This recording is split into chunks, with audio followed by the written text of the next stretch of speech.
I want to show you how to use Finale to enter some notes and to put your scales in just the way we wrote the scales out. We're going to start to put the scales in a very professional looking document.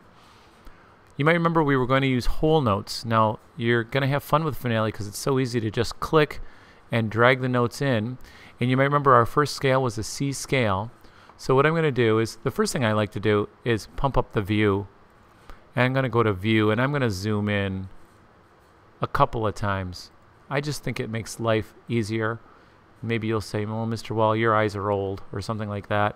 But I really find that it's easier to work in Finale when the staff is a little bit bigger. So I did view, zoom in. Now I'm going to grab my half note from up here. This is called the Simple Entry Palette. And I'm going to go for my first note, C. You might say, well, what's that purple thing there? The purple note is saying to you, okay, I'm ready to have you enter something. So I'm going to put my note, my cursor down here on that line note C right below the staff, and I'm going to click. And you can also hear that it gives me the sound as I go.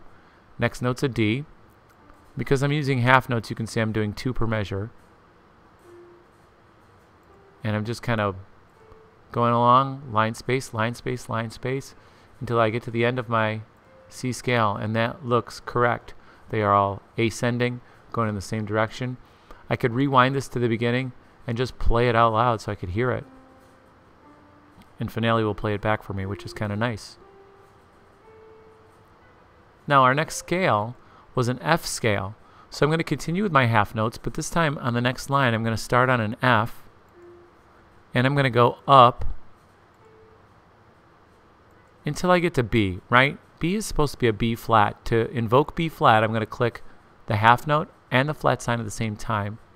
And I'm going to click right over it. Good, and that gives me a B flat. Now I could keep going, but I have a problem. That flat sign is still on. Well, just go up, click on it to turn it off.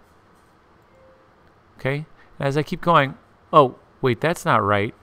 I just went F, G, A, B flat, C, and then F. That's not the right note, and I want to fix that.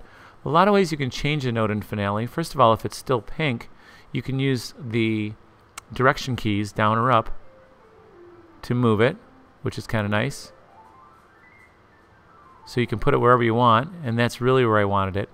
Or if it's already black and you wanted to change it, we can use the eraser. The eraser is right up here. Looks kind of like a brick. Click right on the head of the note and it will get rid of it. Or we also can do edit, undo, anything we've just done. So we can go back many, many steps until we get things back where we want them. So, and you can see now it's going through every step when I was using my direction key. So all right, let me finish this off, this F scale. Okay, and once you've entered all the notes, you're in good shape for the very last step.